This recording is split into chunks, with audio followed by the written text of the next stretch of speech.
Yo, welcome back again to Madrid Talks. Dan gue udah nggak tahu sekarang episode berapa.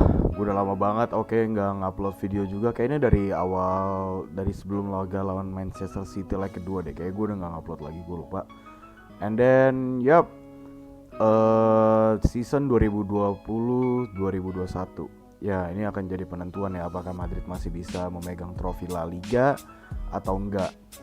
Dari dua pertandingan yang gue tonton, dua pertandingan awal Real Madrid lawan Real Sociedad sama Betis lawan Real Madrid yang barusan terjadi tanggal 27 September 2020, gue masih bisa bilang kalau ya mungkin ini masih match-match awal ya, match-match pertama. Cuman gue masih ngelihat di mana Zidane masih miskin taktik dan di mana gue juga mikir ya emang oke lah, gue nggak selalu nyalain dia. Gue nyalahin kenapa Madrid gak ada pertandingan friendly match lebih. Dimana kalau yang kalian tahu sebelum lawan Real Sociedad itu Real Madrid ada lawan LC, gue lupa LC atau Getafe sorry. Real Madrid ada lawan Getafe, itu kita menang 6-0 dan friendly matchnya menurut gue itu cuma satu itu doang. Mungkin karena pandemi jadinya ngebuat Madrid gak bisa main friendly match banyak. Dan ya itu yang ngebuat Madrid waktu lawan Real Sociedad bener-bener kosong banget dan bosen banget menurut gue, boring banget karena emang bener-bener gak ada apa ya, permainannya cuma passing, ball position, Madrid menang ball position doang, udah kelar gitu doang. Dan di situ yang paling dijadiin tatapan utama itu adalah Martin Odegaard, karena menurut gue Martin Odegaard ini ngebawa pengaruh bagus buat Real Madrid menurut gue pribadi, karena dimana dia itu ngebuat Madrid punya fresh dalam creating chance, di mana Madrid nggak selalu passing, crossing, karena di adanya Martin Odegaard itu ngebuat jalur passing ke Benzema itu semakin mudah. Dan itu terjadi kelihatan banget waktu dalam Real Sociedad ada satu peluang, gue lupa menit berapa, pokoknya ada, cuma Benzema nggak nyetak gol dan akhirnya masih tetap 0-0 walaupun emang adanya Odegaard. Madrid terlalu comfortable, terlalu nyaman dalam bermain ball position sampai lupa untuk menyerang. Itu menurut gue di laga lawan Sociedad. Dan menurut gue lawan Sociedad ini gak ada yang perlu gue bahas lebih, karena ya itu pertandingan boring banget bro. Sumpah itu pertandingan boring banget. Dan kayak apa ya, ya udah kayak Madrid menang ball position cuman gak nyetak gol sama sekali. Courtois masih bermain bagus. Dan sekarang gue pengen ngebahasnya sih, pengennya lawan Madrid lawan Real Betis, yang skor kira-kira 3-2. What a comeback. Jadi babak pertama kita kebobolan 2 gol dalam 2 menit, 3 menit atau 2 menit gue lupa, sama Betis di babak pertama. So langsung lanjut aja ke Real Madrid lawan Real Betis. Yap, sekarang udah ada di Twitter gue sekarang, dimana yang kalian tahu gue bakal banyak ngambil bahan dari beberapa akun-akun Twitter Real Madrid yang gue percaya. By the way, bagi kalian yang belum follow Twitter gue, follow Instagram gue, silakan feel free. Dan juga jangan lupa join grup WhatsApp Madrid Talks, itu ada di link ada di bawah. Di situ kita bakal ngebahas tentang Madrid, bahas tentang sepak bola lainnya pun gue terima, fans Barca pun gue terima, silakan masuk. Karena kita di sini berpikir ya secara kritis ya. Gue bilang Madrid jelek ya Madrid jelek, gue bilang Madrid bagus ya Madrid bagus gitu. Kita mainnya kritis dan yap, silakan feel free, tinggal masuk. Oke, sekarang gue udah ada di Twitter gue. Sekarang gue bakal ngebahas tentang Real Madrid lawan Real Betis. Dan di sini gue langsung ngebuka di Blanco Zone, di mana Valverde ini man of the match ya. Menurut gue di sini Valverde main sebagai winger.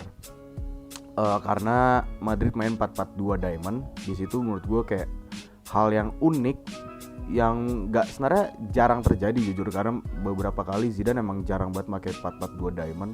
Terakhir kali kayaknya dia pakai 4-4-2 diamond itu pas Real Madrid lawan PSG yang akhirnya nahan imbang pas Valverde main di sayap juga.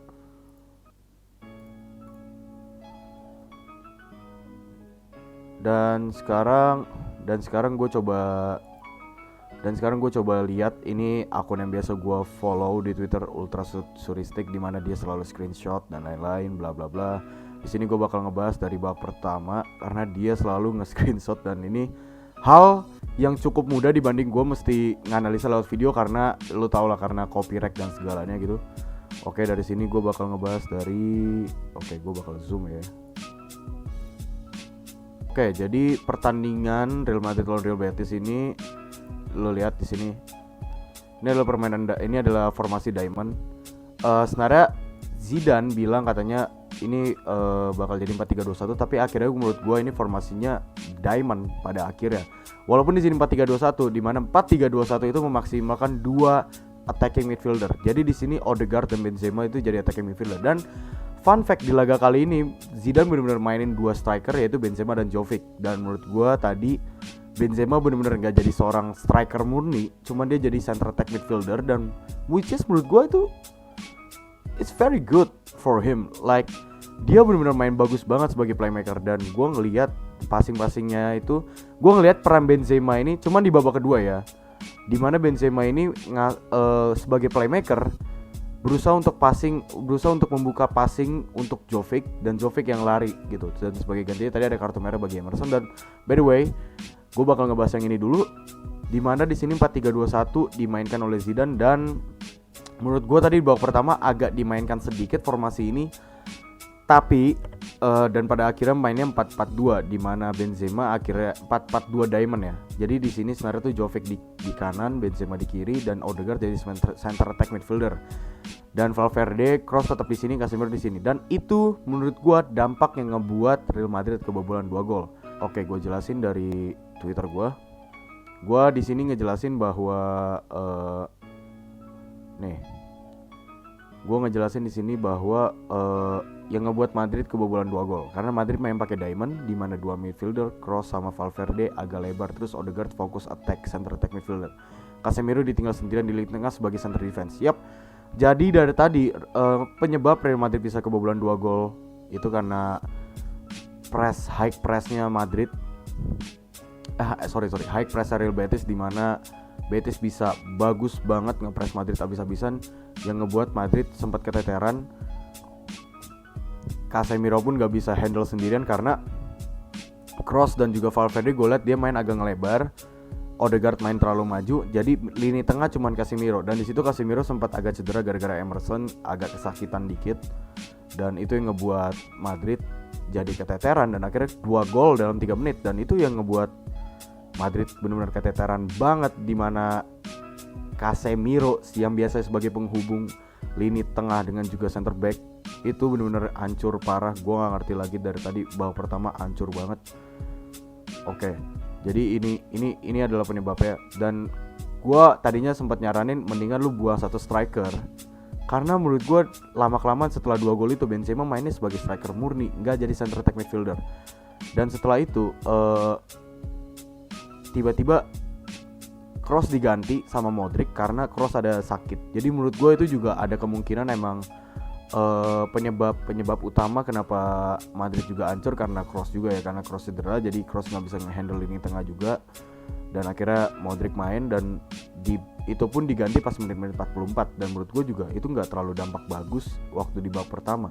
Cuman di babak kedua, di mana Benzema di sini bermain lebih ke playmaker banget, dan Jovic sebagai striker utama. By the way, Benzema juga ngelakuin assist ke Valverde yang membuat Valverde nyetak gol pertamanya di musim ini, dan juga gol pertama Real Madrid di musim ini. Bagaimana Benzema bermain di bagian sayap, abis itu passing ke Valverde yang ke tengah, lalu mencetak gol. Itu menurut gua gol bagus banget, dan itu jarang banget terjadi seorang Benzema mau melayani pemainnya. Maksud gua, terakhir kali Benzema melayani pemain itu adalah Cristiano Ronaldo, tapi kali ini Benzema benar-benar melayani pemain temennya yang lain. Dan Courtois juga bermain bagus. Oke, langsung di babak kedua. Di sini di babak kedua Isco menggantikan Odegaard, dan juga tadi sempat ada yang bilang katanya Vini tuh mau gantiin Jovic, cuman akhirnya nggak jadi dipakai. Di sini ini gol kedua Madrid, di mana gol bunuh dirinya Emerson. Di sini agak kontroversi sebenarnya, jujur. Karena ini bola, ini kaki pemain Betis, ini hampir banget, benar-benar hampir banget. Dan yang nyetak gol ini adalah Emerson. Jadi gol bunuh dirinya Emerson, kita lihat di sini. Ini tadi VR. Jadi benar-benar Madrid tuh benar-benar diselamatin sama VR, man. Madrid benar-benar diselamatin sama VR. Dan ini gol bunuh dirinya Emerson. Itu jadi 2-2 sama. Itu si Modric tadi sempat ganti, Isco gantiin Odegaard. Jadi benar-benar Madrid main dengan berapa tuh? Modric, Casemiro, Isco, Valverde. Oke, 4 midfielder. Jadi Valverde sebagai winger di bagian kanan, dan juga bagian kirinya itu adalah si tadi sih yang gue lihat sih lebih ke Modric ya, karena Isco lebih main fokus di central lini tengah. Dan juga di sini handball. Ini jadi ini hampir terjadinya gol oleh Jovic. Jadi di sini sempat ada kontroversi. Di sini Benzema ngasih ruang buat Jovic buat lari, tapi akhirnya Jovic dijatuhin sama Emerson, dan di sini ada sempat hampir terjadi offside, ternyata nggak offside karena terkena bahu pemain Betis dan jadinya nggak offside gitu. Dan ya ini dia nih, ini tragedinya. Jovic udah lari. Ini dimana Benzema sebagai playmaker bagus banget dan sempat dijatuhin sama Emerson dan akhirnya penalti gara-gara VR. Dan di situ jujur ini gol yang ngebuat Madrid berhasil unggul. Hampir offside-nya Mayoral di sini karena kaki pemain Betis hampir offside. Mayoral langsung kayak berusaha buat ngendalin bola dan hampir gol di situ. Cuman di sini ada handball dari mantan pemain Barcelona, Marc Bartra di sini. Dan itu ngebuat Real Madrid nyetak gol lewat penalti. So yang di sini mau gue bilang adalah Madrid itu sebenarnya masih belum bagus. Ya oke lah, gue wajarin karena masih 2 match awal. Cuman gue mau Madrid benar-benar berubah. At least ya sebelum bulan sekarang September Oktober ya, sebelum bulan November lah Madrid udah mulai berubah, permainan udah mulai bagus. Gue bilang tadi Odegaard adalah pemain kunci. Bisa jadi Zidane itu ngebuat Zidane masih ngeracik formasi bagaimana yang cocok untuk Odegaard, atau mungkin Odegaard yang bakal ngikutin perkataan Zidane. Karena menurut gue Odegaard ini kunci permainan Madrid yang buat Madrid mainnya tuh gak crossing mulu, creating chance-nya semakin bagus. Dan emang jarang banget loh seorang Zidane itu mainin center attack midfielder gitu. Dan ya menurut gue laga kali ini Madrid benar-benar diselamatin oleh VR. So gue benar-benar ambil kemenangan ini. Cuman menurut gue untuk bagus nggak terlalu bagus banget gitu. Bahkan di babak kedua pun juga masih banyak banget creating chance. Buset, tadi Benzema, Ramos itu bisa jadi 6 gol buat Madrid. Cuman itu kayak gue nggak tahu kenapa deh Benzema, mungkin dia harus ganti color atau gimana, gue nggak ngerti. But ya anyway, laga selanjutnya kita bakal ngelawan Valladolid.